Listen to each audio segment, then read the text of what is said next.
आपा का जलवा तो इतना ज्यादा चल रहा है हाँ। कि जितने पढ़े लिखे युवा बेरोजगार हैं वो रोड पे आ गए हैं। हाँ। अब बस एक ही कमी है, बस थोड़ा सा कटोरिया लेके भीख मांगना है। कटोरा भी नहीं मिलेगा। कटोरा भी नहीं मिलेगा। हाँ। देशद्रोही हैं आप और हिंदू विरोधी हैं। हमारी गवर्नमेंट में हम थे तो हमको फर्जी बिल पर दस्तखत करना पड़ता था कि इन पिछड़े दलितों के साथ घोटाला हुआ। अब 6800 जितने जर्नल लोग वर्ग के हैं पिछड़े दलित के सीटों पर बैठे हुए हैं। राजा अच्छा नहीं है, उसकी प्रजा कैसी हो सकती है मैम? अच्छा मैम, जो बच्चा हाँ। लाइब्रेरी में 24 घंटे पढ़ रहा है हाँ। उसका दर्द ये लोग नहीं समझेंगे। सुनाता नहीं है मैं बड़े बड़े चैनलों पर। आप तो आपका आप भाग्यशाली है, कम से कम आप नहीं कुछ तो इतना दर्द आकर के लोगों में पूछ रही हैं। जो दर्द है युवाओं का वो दर्द माथे तक नहीं पहुंच पाता है। नीट का पेपर इतने बड़े स्तर पे लीक हो जा रहा है, जब हिंदी मीडियम का बच्चा जा रहा है पेपर देने उसको इंग्लिश मीडियम का पेपर मिल रहा है। मोदी है तो मुमकिन और एक बात और है। युवाओं का ब्रेन वॉश व्हाट्सएप यूनिवर्सिटी चला के बीजेपी IT सेल जो काम कर रही है, युवाओं की छाती पीट रही थी। गैस सिलेंडर का 10 रुपए दाम बढ़ा था, छाती पीट रही थी उस समय। इस समय गैस सिलेंडर का दाम आसमान छू रहा है, 1000 पार कर रहा है। देश में तीसरे चरण का चुनाव जो है वो समाप्त हो चुका है। अब हम चौथे चरण की तरफ बढ़ रहे हैं। लगातार सियासी पारा है जो तेजी से बढ़ते जा रहा है।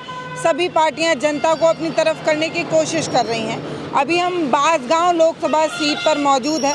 अगर देखा जाए तो ये वाली सीट जो है, क्योंकि गोरखपुर से सटी भी हुई है और कई कारणों से जो है यहाँ पर भाजपा जो है वो काफ़ी मजबूत नज़र आती है। यहाँ के लोग जो हैं उनसे जानने की कोशिश करेंगे। पीछे मेरे आप देख रहे होंगे चौरी चौरा रेलवे स्टेशन है और कई लोग जो होंगे वो बड़े राजनीतिक समझदार लोगों से बात करने की कोशिश करते हैं, लेकिन हमारे लिए सामान्य लोग ही बड़ी बात रखते हैं।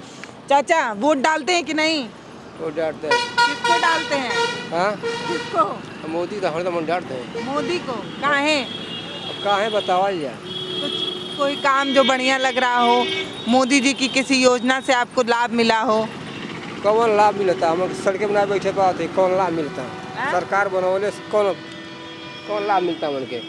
सड़कें बनाई सब बैठे सब देता आगे वाला दुकानदार कि जो 50 साल से हुआ बैठत कौन सब नहीं बैठे देता, कौन हमन के लाभ बा?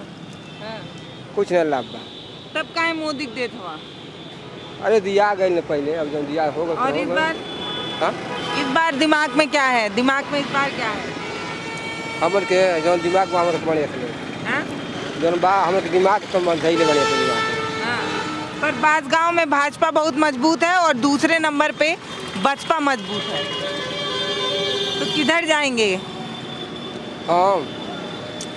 हम तो पंजाब जगह पुकारेंगे। पंजाब को? कांग्रेस यहाँ पे जीतेगी क्या?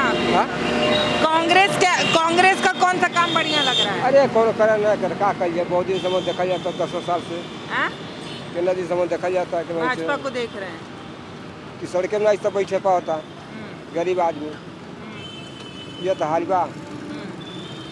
यहाँ के सांसद हैं कमलेश पासवान, जो 3 बार जीत चुके हैं और चौथी बार भाजपा अपने पहले टिकट में ही उनका नाम ले आई है।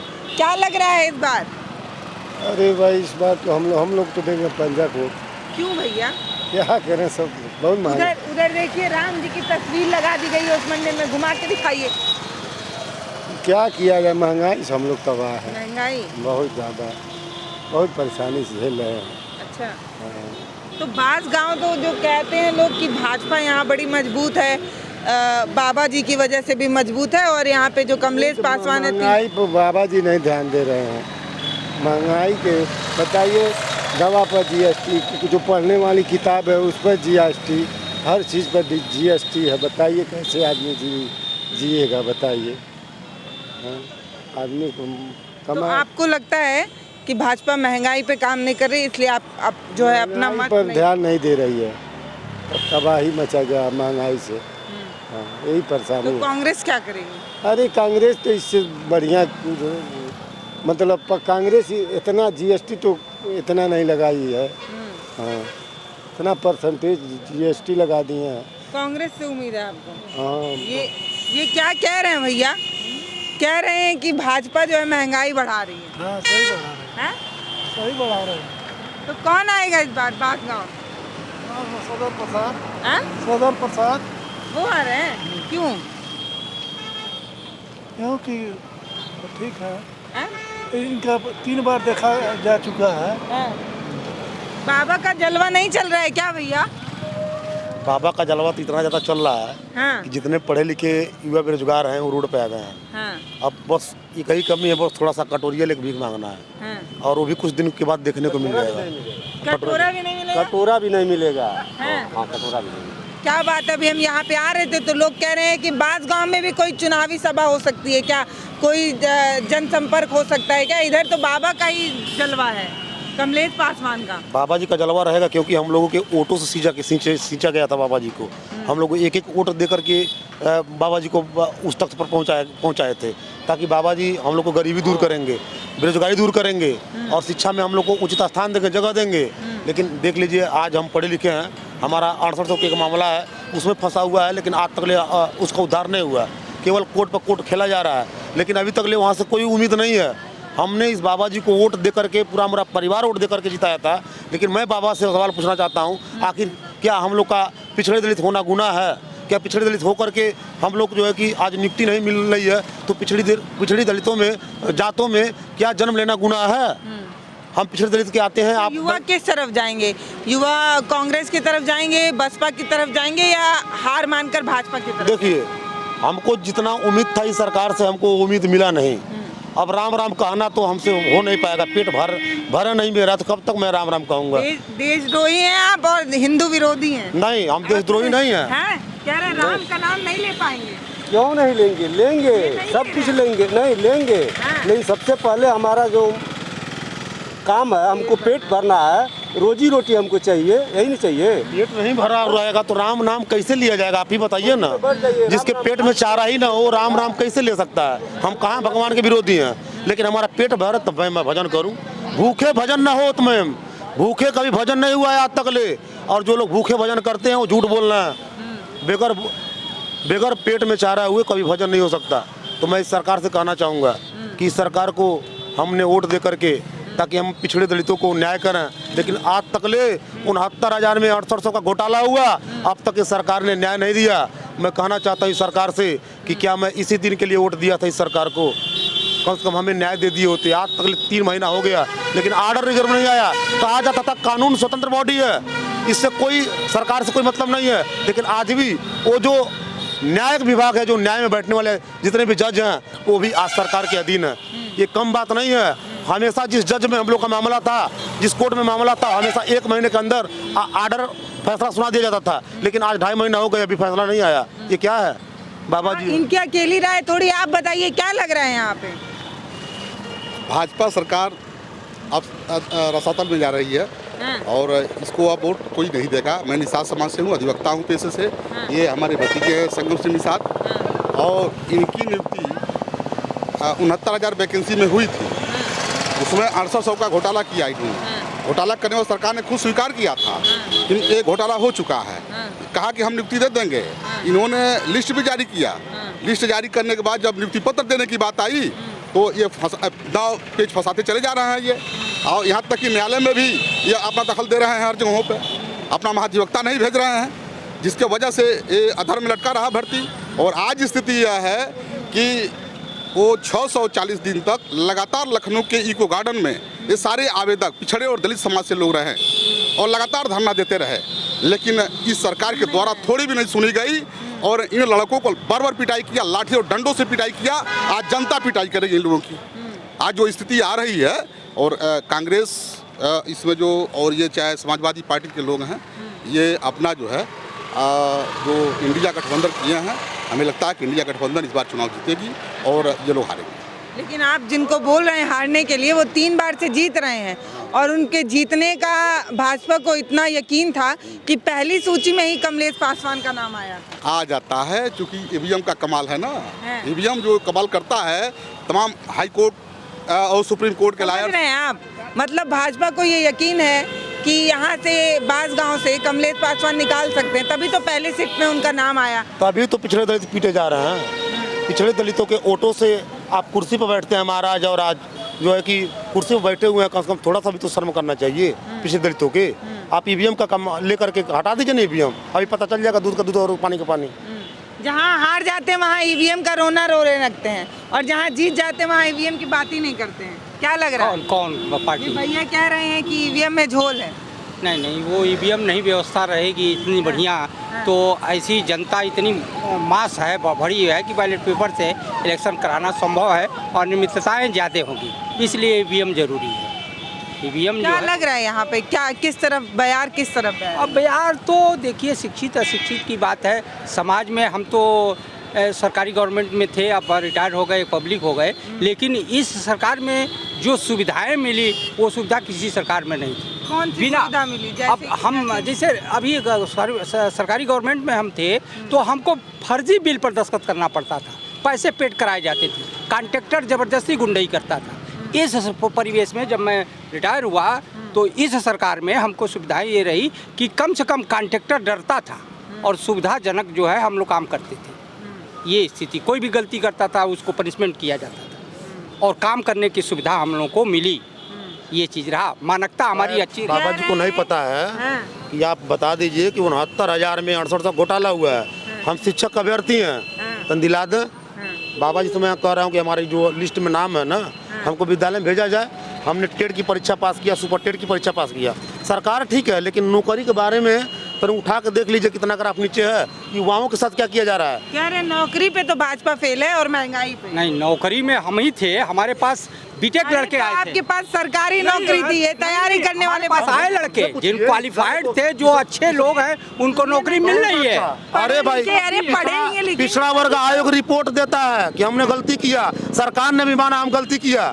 सरकार ने बिल्कुल बताया कि हाँ, हमने 6800 पिछड़े दलितों के साथ अन्याय किया, घोटाला किया। घोटाला माननीय मुख्यमंत्री जी के ट्विटर से आता है कि इन पिछड़े दलितों के साथ घोटाला हुआ है। अब तक वो कहाँ गया घोटाला, कहाँ गया नियुक्ति, लिस्ट निकाला गया है। मैं कहीं तो मैं लिस्ट दिखाऊं मैं, लेकिन 3 साल से मैं सड़कों पर घूम रहा हूँ, ये गार्डन में लाते खा रहा हूँ। ये कैसी बात कर रहे हैं? अभी जब ये पिछड़े दलित नहीं है मैम, ये पिछड़े दलित होते तब पिछड़े दलित को दर्द समझते। पूछिए कौन सा दलित है? पिछड़े दलित होते तब पिछड़े दलित को दर्द समझते। हम 3 साल लाठी खा के आप इनका घाव नहीं समझ। घाव समझने की बात है। आज मैं जिस स्कूल में पढ़ता था, मैं आगे बढ़ता था, अच्छा स्टूडेंट था, मैं नौकरी पढ़ लिया, कुछ नहीं किया। और काबिल नहीं है उनको, मेरे पीछे बैठने वाला एडुकेट हो गया। आज कौन सा काबिल? टेट की परीक्षा पास किया गया, टेट की परीक्षा पास किया गया, सुपर टेट की परीक्षा पास किया गया। कभी आप सुनिए मैम कि लिस्ट में नाम आने के बाद किसी को लिस्ट से बाहर कर दिया गया है? मेरा लिस्ट में नाम है, लिस्ट में नाम आने के बाद भी मुझे नियुक्ति से बाहर कर दिया गया है। हो सकता है इनके लिए वो अच्छा हो, लेकिन आज अगर इतना ही अच्छे जी हैं, अगर ये भाजपा सरकार अच्छा है, तो हम लोग को क्यों आज रोड पर ठोकरें मार रही है? 6800 जितने जर्नल लोग वर्ग के हैं, पिछड़े दलित के सीटों पर बैठे हुए हैं। कोर्ट ने कहा कि या तो इनको निकालो और इन पिछड़े दलित को जो योग्य है उनको बैठाओ। क्यों नहीं सरकार की? क्योंकि खुलासा हो जाएगा। वो बच्चे हैं जो लखनऊ के इको गार्डन में लगातार अपनी मांगों को रख रहे हैं और कई बार कई बड़े नेताओं से भी मिल चुके हैं, लेकिन इनकी बात कोई सुन ही नहीं रहा है। न जाने क्यों कोई सुनने को तैयार नहीं। तो आपकी बात कोई नहीं सुन रहा है तो हम काहे सुने? हम किसी और से बतियाते हैं। आप लोग आप बतियाइए, लेकिन हम सच्चाई जानना है। सच्चाई वो जो जानेंगे जो 3 साल इको गार्डन में लाठियां खाए हैं, हमारे ऊपर लाठियां बरसी हैं। बटन दबाते वक्त थोड़ी याद आता है। हमने इस सरकार को वोट दिया था। चिल्ला रहे हैं कुछ और ही। नहीं है, देश को विकास जरूरी है, अपना विकास हो। हाँ, देश का विकास अपना। स्वार्थी हैं अपने बारे में। 1 मिनट आप बताइए ना। पेपर अभी उत्तर प्रदेश पुलिस का परीक्षा हुआ है, काहे री एग्जाम की व्यवस्था हो गई? बताइए हमको क्यों री एग्जाम के लाया गया? इतनी बड़ी लंबा पर धांधली हो रही थी। आरओ का पेपर मैंने दिया, उसमें धांधली हुआ। बताइए पेपर लीक हुआ, जवाब लीक हुआ। अभी पेपर लीक हुआ, पुलिस का हुआ। देखिए हमारे योगी जी ने क्या काम किया। पुलिस की जो पेपर जो है आपका हाँ कैंसिल हुआ, उसमें पकड़े गए। अनियमितताएं हमारे ही बीच के लोग करते हैं, सरकार नहीं करती है। हमारे ही गंदे लोग हैं। हाँ, ये एकदम भाई अब तो तनख्वाह बच गई। अगर पहले नियुक्ति मिल जाती पुलिस वालों को तो सरकार को झोली में से देना पड़ता। अब तो चुनाव आया है, इसलिए उसको कैंसिल किया गया आरओ को, ताकि हम पैसे बांट सकें। हाँ, इन युवाओं के साथ अगर बड़े संख्या में अगर धरना नहीं हुआ होता ना इको गार्डन में, ये बच्चे जो पुलिस की परीक्षा जो दिए थे, आज इतना जबरदस्त घोटाला हुआ था, ये लोग जाके धरना दिए, तब जाके री एग्जाम की मांग हुई। उस धरने में मैं भी शामिल था मैम।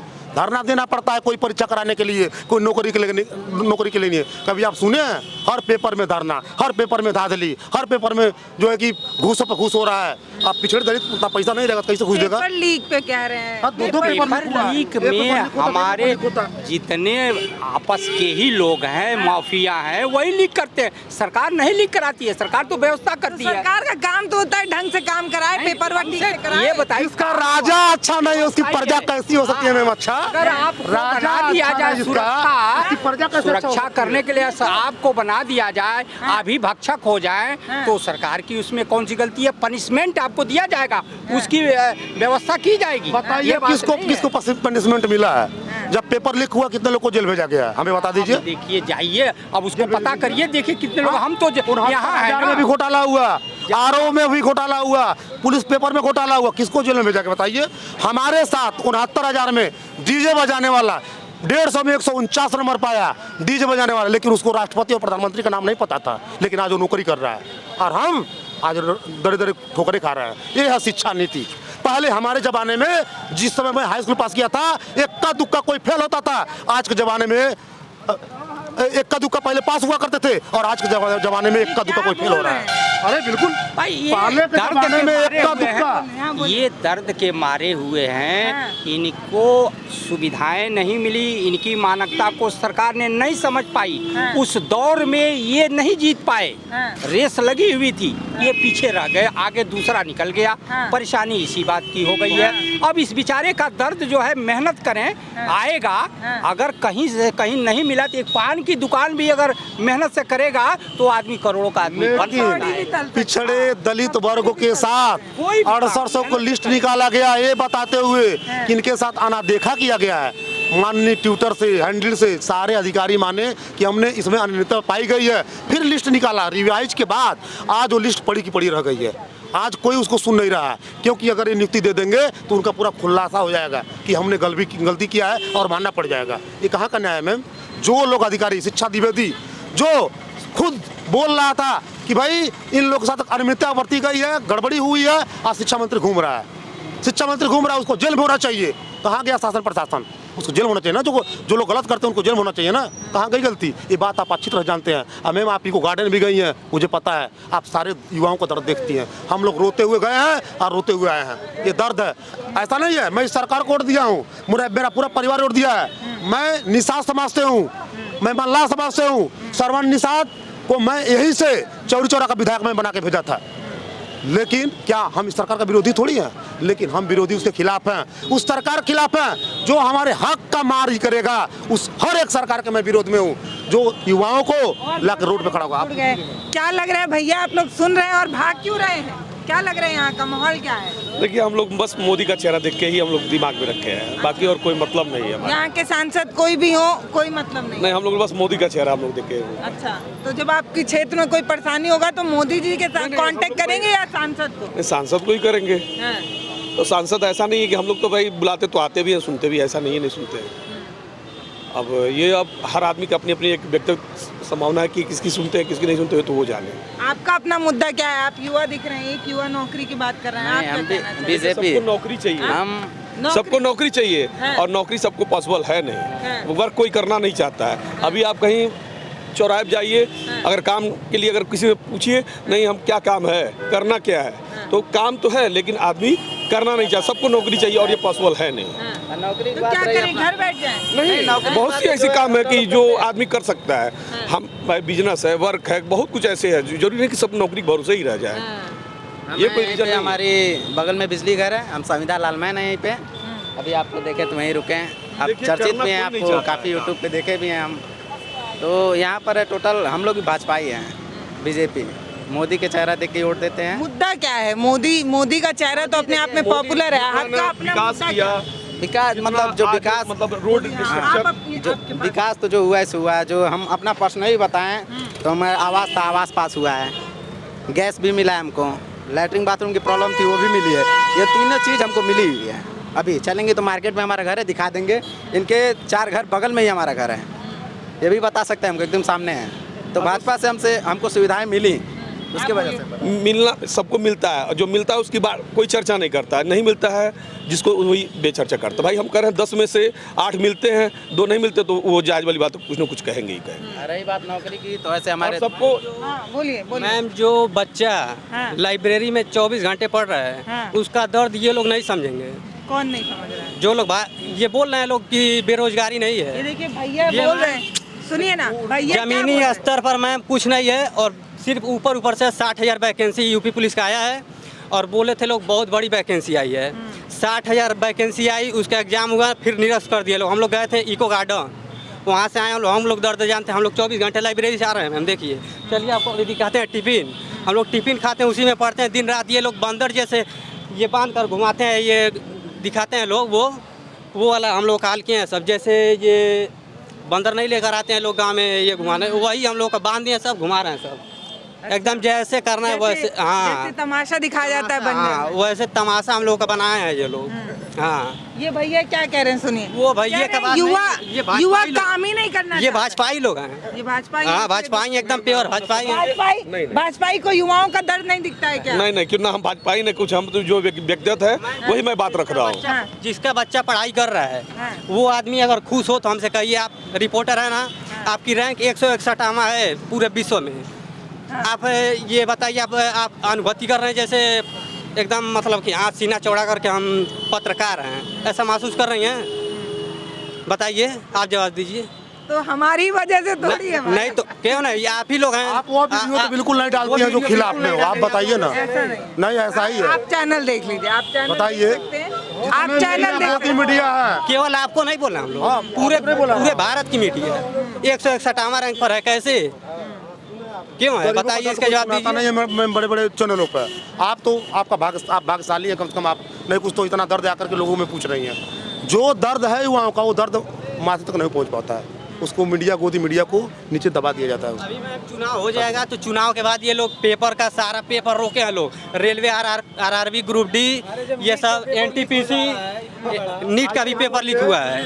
यूपी क्या कह रहे हो भाई? जब कह रहे हैं कि नीट का पेपर इतने बड़े स्तर पे लीक हो जा रहा है, जब हिंदी मीडियम का बच्चा जा रहा है पेपर देने, उसको इंग्लिश मीडियम का पेपर मिल रहा है इंग्लिश लैंग्वेज में, और नीट का पेपर नहीं बच रहा है। हम लोग खुद यूपी पुलिस का पेपर एग्जाम दिए थे, 48 लाख बच्चे इस बार एग्जाम दिए। पेपर का इतना अच्छा पेपर गया था, लेकिन मालूम चला लीक हो गया। पेपर होगा 7 तारीख से इसका कोई गारंटी नहीं है। योगी सरकार है, इसकी ये कोई पेपर लीक मुद्दा है, युवाओं के बीच वोट डालते वक्त याद रहेगा, या कहीं ना कहीं कुछ और मुद्दे बने? इस बार देश में जनता का मूड बदल गया है, और हर जगह तीसरे चरण का चुनाव जिस तरह से खबरें आ रही है, कहीं पुलिस प्रशासन वोट ढकेल रहा है, तानाशाही के बस और देश अग्रसर है, वोट सही निष्पक्ष तरीके से डालने नहीं दिया जा रहा है। चुनाव आयोग इस पे कुछ अपना प्रतिक्रिया दे ही नहीं रहा है, वो खुद उनके अंडर में है। चुनाव आयोग देश में लग रहा है कि चुनाव आयोग और न्यायपालिका से लेकर हर चीज मोदी है तो मुमकिन है। युवाओं का ब्रेन वॉश, व्हाट्सएप यूनिवर्सिटी चला के बीजेपी IT सेल जो काम कर रही है युवाओं का ब्रेन वॉश करने की, जो खबरें आ रही उसी को धनाधन फॉरवर्ड किया जा रहा है। यही देश में चल रहा है। बस खबर कहीं पहुंची, अगर वो थोड़ा भी शिक्षित लड़का नहीं है तो उसका ब्रेन वॉश कब हो जाए, उसको कब अंधभक्ति की तरह उसके दिमाग में फैल जाए, युवाओं के बीच में आज तो सबसे तेजी से फैलने वाला है। अभी इस पे कोई विचार जो नहीं कर यूथ है उनके माइंड के साथ खेला जा रहा है। बिल्कुल खेला जा रहा है। बीजेपी IT सेल इसी पे लगी हुई है। कैसे हम सोशल मीडिया पे ज़्यादा से ज़्यादा अंधभक्ति, हिंदू मुस्लिम, जाति विरोध, हिंदुस्तान पाकिस्तान, यही सब हो ही रहा है। अभी कह दिया जाएगा, भाजपा अभी कह दिया जाएगा ना कि ये लोग जो बोल रहे थे विरोध में, ये बीजेपी के एजेंट हैं लोग। ये नहीं पता लोगों को कि मैंने इस सरकार, मैंने इसको वोट दिया था, किसी पार्टी और वोट देने के बाद, जब मैं वोट देने के बाद देख लिया, प्रश्न आ गया, तब मैं बात बोल रहा हूँ। अभी दिखा देगा, सफाई कह दिया जाएगा, उल्टा कह दिया जाएगा। अगर देश को डिक्टेटरशिप और डेमोक्रेसी को बचाना है तो इस बार परिवर्तन बहुत जरूरी है। अगर 5 साल बाद फिर कांग्रेस अच्छा नहीं करती है, फिर कांग्रेस लगता है बीजेपी 80 बनाम 20 करके लड़ा रही है हिंदू मुस्लिम। बिल्कुल लड़ा रही है, हिंदू मुस्लिम पे ही राजनीति खेल रही है। उनके पास कोई मुद्दा ही नहीं। नहीं बिल्कुल विकास का कोई मुद्दा ही नहीं है। 80 बनाम विकास नहीं होता तो आज के 10 साल पहले का स्ट्रक्चर देख लें और आज 10 साल के बाद स्ट्रक्चर देख लें। स्मृति ईरानी छाती पीट रही थी, गैस सिलेंडर का 10 रुपए दाम बढ़ा था, छाती पीट रही थी उस समय। इस समय गैस सिलेंडर का दाम आसमान छू रहा है, 1000 पार कर रहा है। मोदी जी कहे थे, ये बात आपकी जानकारी गलत है। ₹1 मैं बोलना चाहूँगा इस बात पे। हाँ, बोलिए।